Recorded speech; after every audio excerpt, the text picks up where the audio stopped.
Welcome, Coveters. Hope you're all doing well. Jane here from the Covet fashion team, and I'm joined today by Aarika Lauryn for our Behind the Brand series today. Aarika is not only a distinguished and established personal and editorial stylist, but she's also one of our Threading Change Grant recipients. So please give a warm welcome to Aarika. Thank you. Yay. Welcome, Aarika. Thank you for taking the time to chat with us today. I'm so happy to talk all things fashion with you guys. So can you tell us a little bit about yourself, about you, about your brand, and for those who may not be as familiar? For sure. So I consider myself to be just a passionate artist. I love all things fashion, art. I love creating and crafting things with my hand. As far as fashion styling goes, I do look at myself as more than just a fashion stylist as my brand, because there's so many different facets of creativity that go into fashion styling, from art direction to creative directing, and then of course the fashion and the clothes.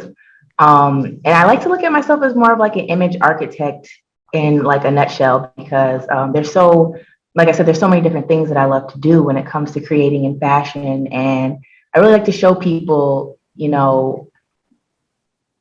how to be purposeful with your passions. And I just feel so blessed that I get to do that every day whenever I play with clothes or I get to create things. So that's what I think of myself as, an image architect. I love image architect. It's such a wonderful way to phrase what you do, especially since it just encompasses all these other things within the fashion world and just the process in general. Definitely. Yeah, I want to take that. I'm going to be using that forward. We're going to coin that. Yes, it needs to be copyrighted. That needs to be a thing. Yeah.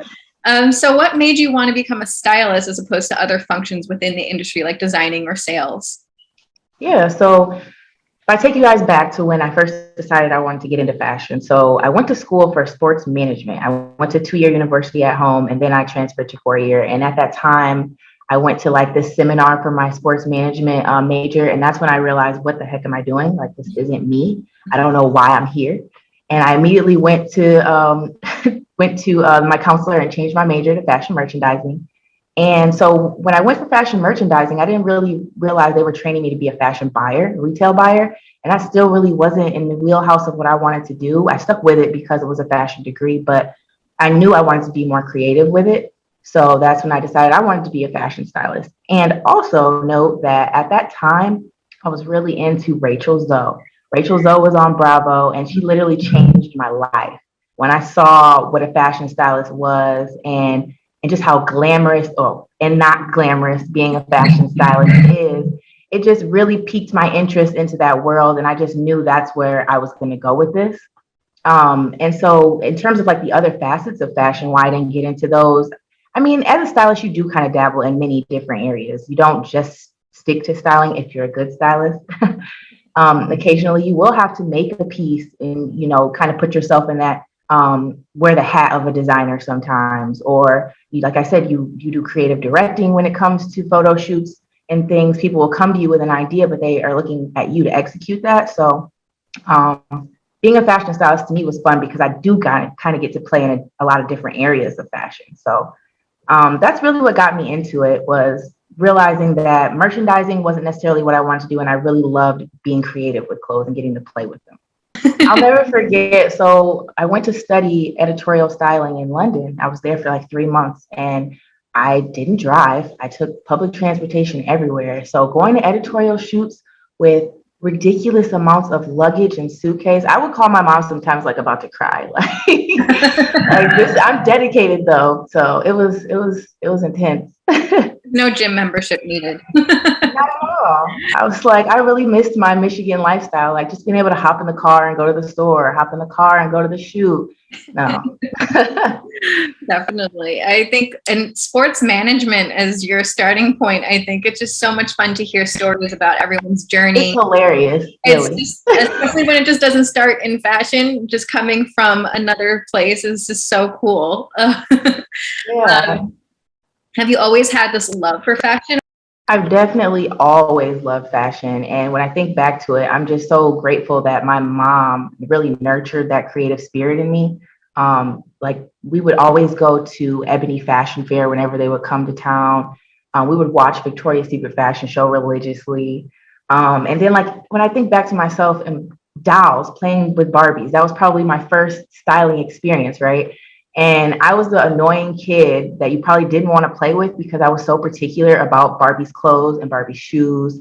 Like, don't lose anything. And then, like, I'm paying such attention to detail when it comes to like making her house and things. Like, by the time I get done placing, you know, the little trinkets and stuff in her house, everyone's like, we're already playing. So that was my life as a kid. I just wanted to mind the details and I wanted Barbie to look fabulous. Don't mess up her hair, don't lose a shoe, stuff like that. And I definitely considered myself, you know, styling myself back in like middle school, high school, but it was more so to fit in, you know, it wasn't necessarily to be the individual that I am today.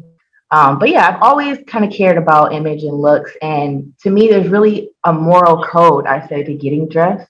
And that's stuck with me since I was little. Like I just always appreciate a good look. So Yeah.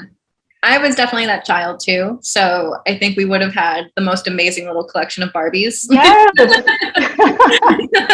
So I still get on my cousins to this day, right? So my mom gave me a Jasmine doll, you know, from the movie Aladdin. So I had a Jasmine doll. She was gorgeous. And I accidentally left it at my cousin's house. And I knew immediately my cousins are heathens. So I knew when I left it over there, I was not going to get her back the same. And I didn't. I was so sad. Her clothes were off. Her hair was messed up. I was distraught. So yeah. that was me as a kid. Like the look matters. She has to stay in her outfit. Oh, for sure. Like I definitely agree with you. I had a brother, so he didn't steal a lot of my dolls, luckily. Yeah. I'm so glad. I can't imagine having a little brother. Oh my God. That would have driven me nuts. I did dress him up though as a child, so he's been exposed to fashion very early. And then just like going right back into like the not glamorous part of being a stylist, I think one of the big misconceptions about working as a stylist is that is just plain dress up. But to be an excellent stylist, such as yourself, there needs to be a bigger drive behind your motivation to succeed. Can you talk more about how you see the impact and importance of what you do? For sure. So, I mean, of course, being a stylist is a lot of plain dress up, but to me, I guess it took me a while to keep playing in this field to realize that what I was doing was really a skill. To me, I think that's another reason why when I was going to college, I never even thought I'm going to go to school for fashion because I didn't really know how to make a career of it. You know, so that drive that I have to make sure I'm carrying all those suitcases, you know. So the drive and determination that I have to execute a vision means not only going and playing dress up, but it's the pre-production work too when it comes to finding the designers that you're looking for, finding these stores, procuring all these clothes, and then bringing them all to a shoot and making it happen. You know, that takes dedication and hard work too. And it's not always as glamorous as it looks just because the end result is so glamorous. It takes a lot to get to that point. And, you know, I also think that looking at fashion from a different lens too helps me view styling in a different way. Like styling isn't just about pretty clothes and things. It's also about inspiring someone, you know? So I look at fashion as an art form and being able to inspire other people, maybe in how they dress in their regular life, or just having that whimsical moment, that imagination moment in like a magazine when you see something that you might not necessarily wear in your regular life, but just to see that and become inspired is what stylists do. We're inspiring through art in a different form. And I think that is the part that kind of gets left out sometimes of styling, especially because we're behind the scenes. A lot of the times, if you're styling someone such as like a celebrity or something, the celebrity is always going to get the clout for that look. Yeah. And when they're best dressed on a magazine or something, as a stylist, it's always exciting to say, "I did that. Yeah. I did that." You know, we don't always get the recognition, but it's still exciting to say, "I dressed them, and they're now best dressed." Yeah. You get to create this very iconic moment. I think that's just, you know, you have to have pride in that. I do want to like hone in on the word inspire. I think that's such a really beautiful thing about the fashion world is that we have the ability to do that through so many other ways. Like we can really motivate how we express ourselves. Fashion helps us be confident in who we are. And then particular to working in the industry, you're able to affect change that can be visible to the world. I know for me in particular, working on a fashion game, it was just really exciting to be a part of this big like inclusivity and diversity by releasing like some new skin tones into the game, just really taking a step towards representation. And then just wanted to know, how has your experience been as a woman of color working in the fashion industry affected the change or evolution you want to see and be part of in this industry? Definitely. So I wouldn't attribute it necessarily specifically to being a woman of color, but honestly, being from Michigan and trying to get into the fashion industry, and also being, this independent contractor and this work that I'm doing, freelancing and whatnot, I didn't know anyone like me when I decided to do this. I didn't know anyone like me. I had no one guiding me. I had no one to really show me how to do it. And that is the change that I really want to see, or the part that I want to aid in when it comes to the industry. Being that I'm from Michigan, a lot of people who even would think about getting in industry immediately will say, well, you have to go to LA. You need to move to New York. And, to this day, people will still tell me that, like, what are you doing here? Like, you should be in New York by now. And it's like, that's so, it's definitely empowering to hear, like to know that people think of me on that level. But at the same time, I want so much more for where I'm at and for the people who are here. I want to create that industry standard here. I don't want people to feel like they have to leave home in order to be successful in their creative fields. And so I feel like, had I had someone like myself to talk to when I decided to get in, to ensure me that, you have what it takes to do this, follow this path here, like this is how you can get into it and whatnot. Like I really was just feeling around and figuring it out as I went.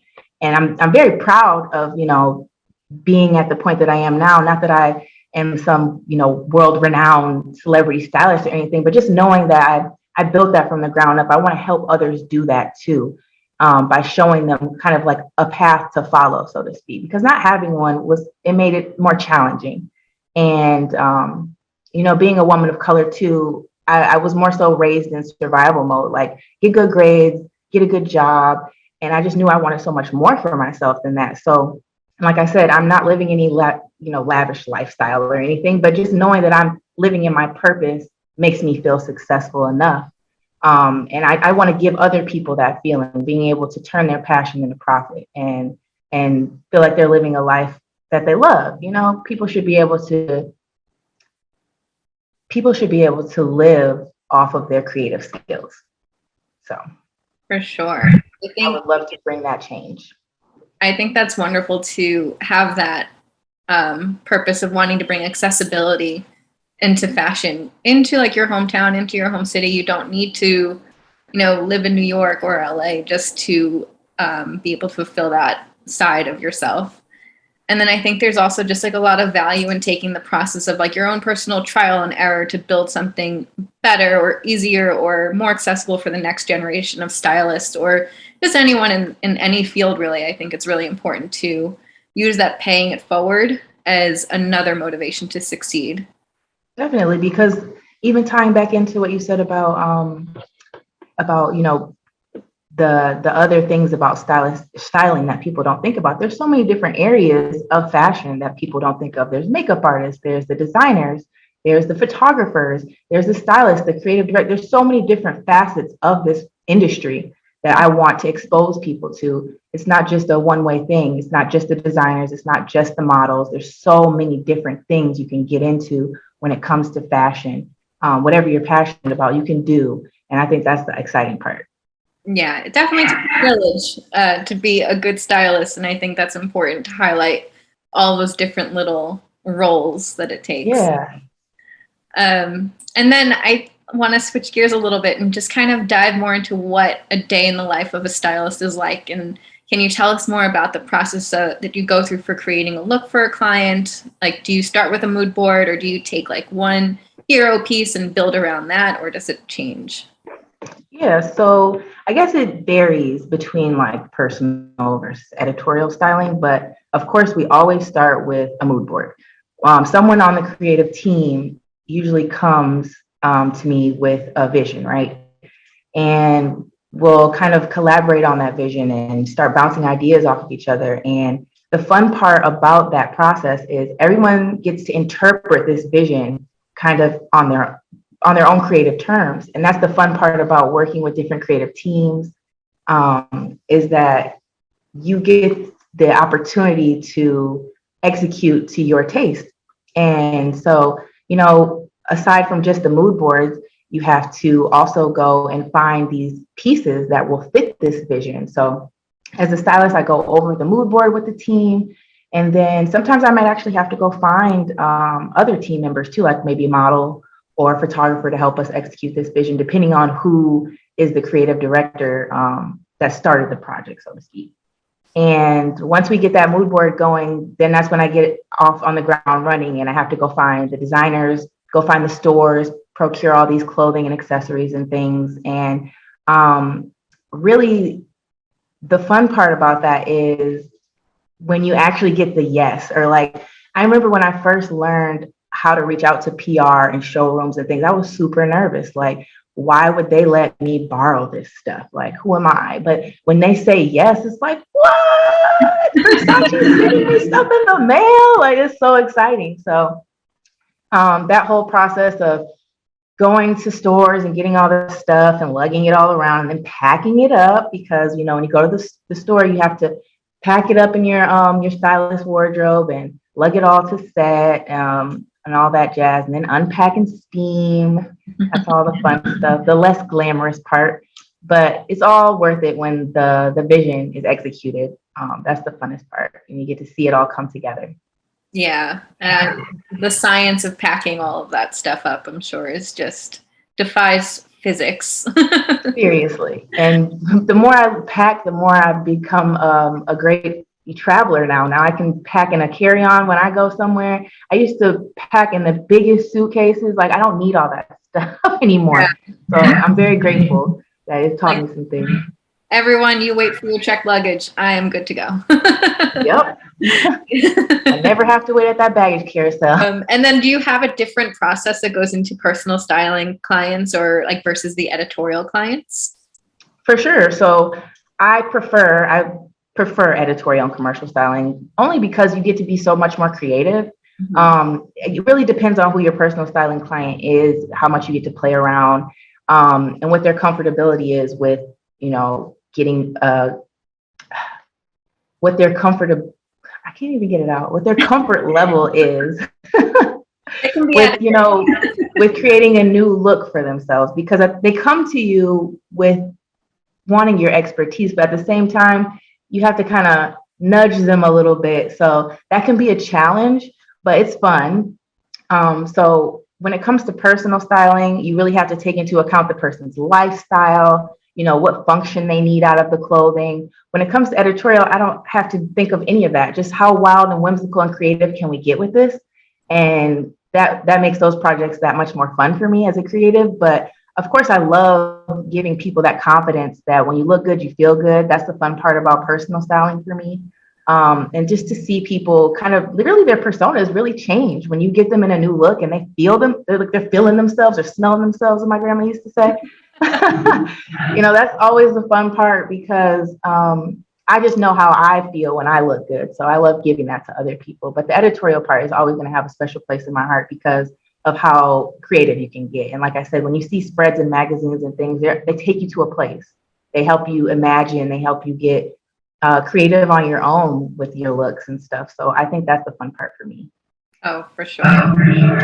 Do you have any advice for coveters out there who are interested in a career as a stylist, and just advice in general on just how to stand behind their own voice and vision?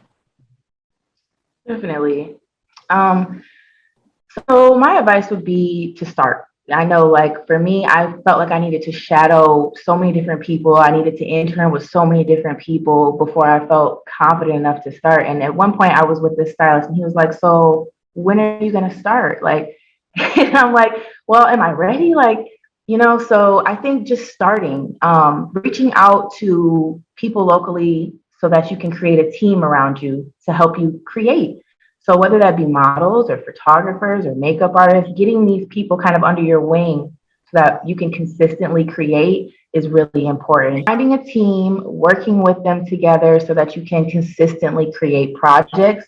And then don't get discouraged if you can't find a team to help you execute. I think it's important to remember that you have a platform. Social media gives all of us our own platform to showcase our work, right?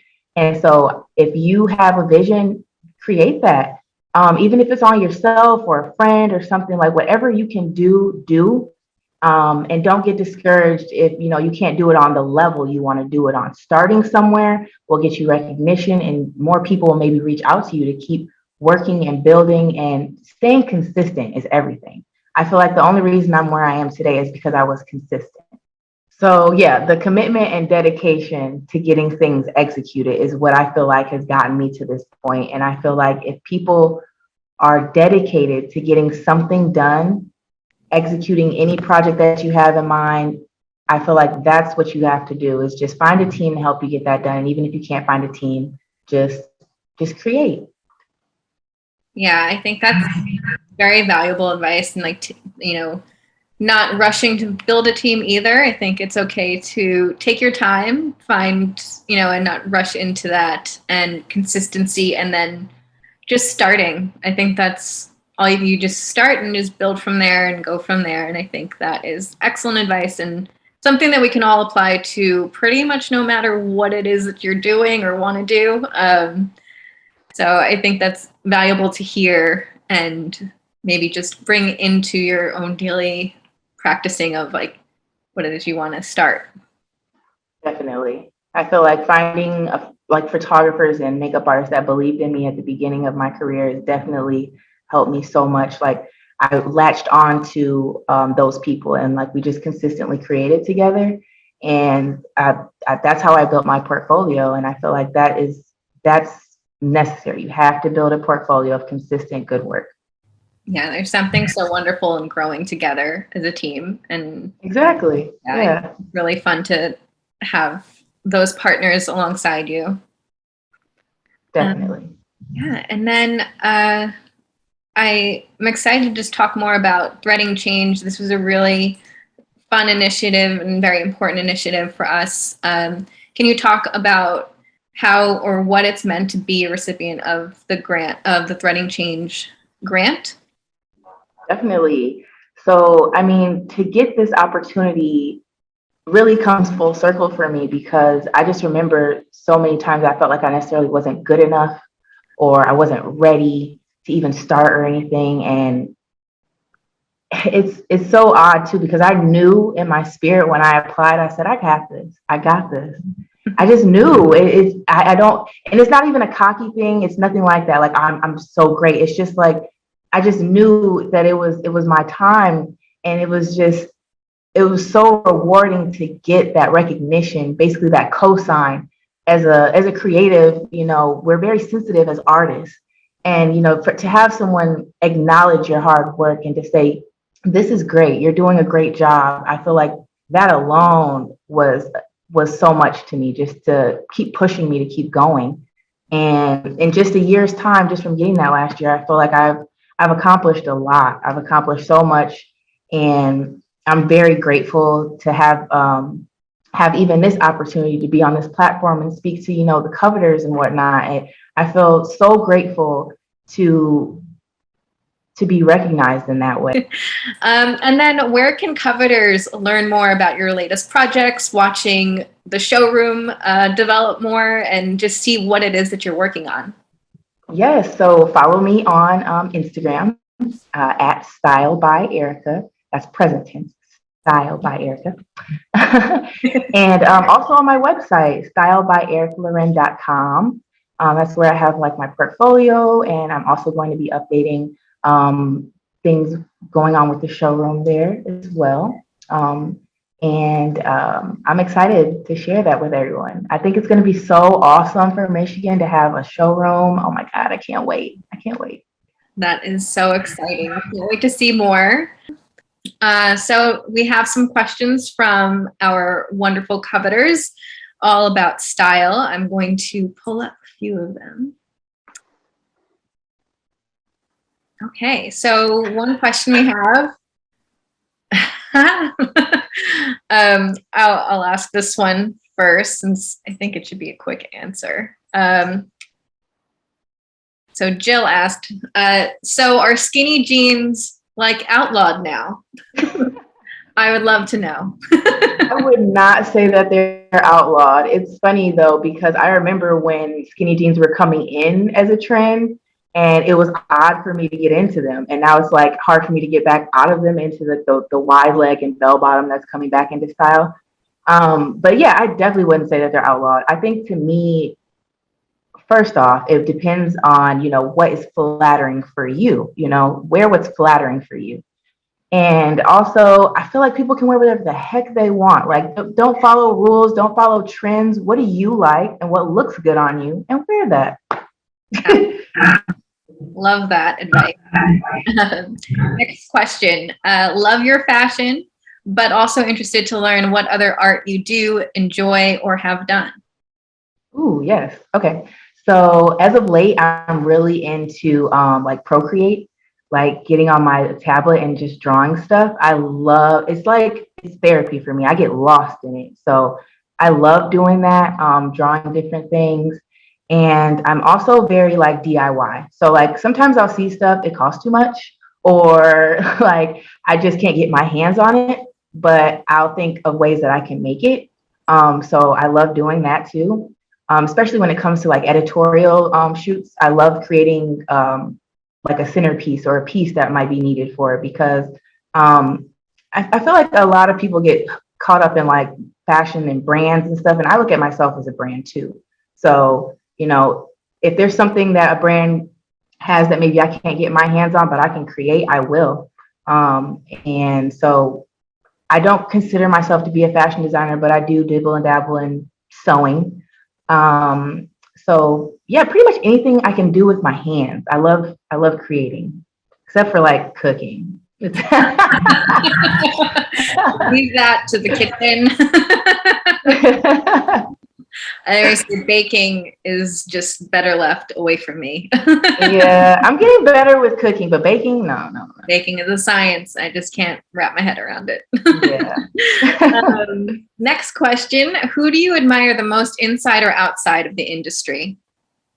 I have to, it's kind of cliche to say, but Rihanna. I love Rihanna. Mm-hmm. She is such a mogul to me, and like I just respect her so much for what she's built for herself. Like I love that woman. And I kind of could tell too when she was really getting into fashion, like that's her passion. Like I love that she's doing what she's passionate about now. Like all of this makeup and lingerie, and she had her own fashion line with LMBH. Like what?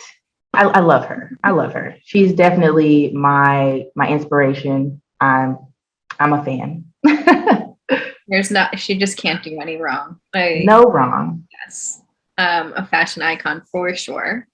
Another question we have, what is the best way to build your wardrobe? Is like buying a complete outfit or just buying individual pieces? I would say if you're building a wardrobe, probably the individual pieces. And I say that because you want to get things that are more timeless and interchangeable, that you can wear with more than one piece. So if you're buying a whole outfit, it might be harder for you to deconstruct that in your mind so you can wear it with other things, if that makes sense. So like, for instance, this jacket, I just got this jacket. And when I first got it, I had nothing to go with it. Like I didn't buy it to go with anything in particular, right? But I love this jacket because it's so versatile. I can wear it as a dress. I can wear it as a jacket, like so many different ways.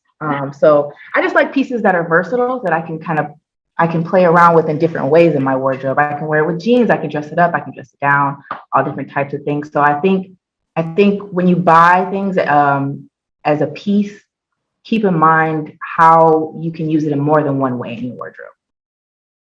And excellent advice. Yeah, I find myself doing that a lot, buying just pieces. I'm like, I'll wear this at some point. Yeah, you'll find something to go with it in your wardrobe later. It will have a moment to itself. We have time for one more question. So you mentioned being a fan of Rachel Zoe, who is very influenced by 70s style. What era inspires you? I mean, again, I feel like this is cliche, but the 90s.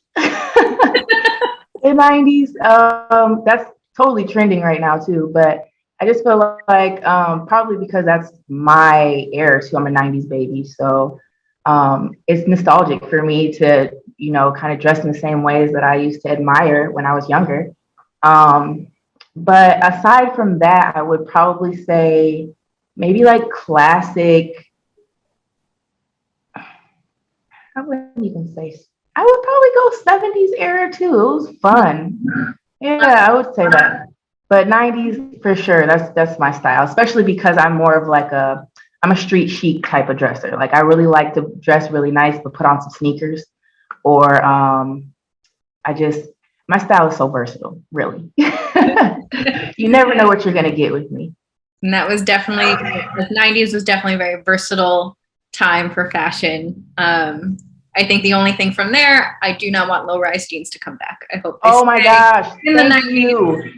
Don't come back here. Oh my God! I was just reading this article. I think it was I want to say it was Cosmo or something. I shared it on Facebook, but we were just going over like those early 2000s trends and how treacherous that time in fashion was. I'm just like, oh. No, and then the whole low rise with the thong showing is actually coming back. I hate it. No, not happening. But thank you so much, especially to Aarika, for taking the time to talk to us, for being a part of this wonderful initiative, and just being so inspiring into this industry. Yes, thank you so much. And thank you for all you guys who participated in the comment section. It's been a pleasure. Thank you, guys. See you next time.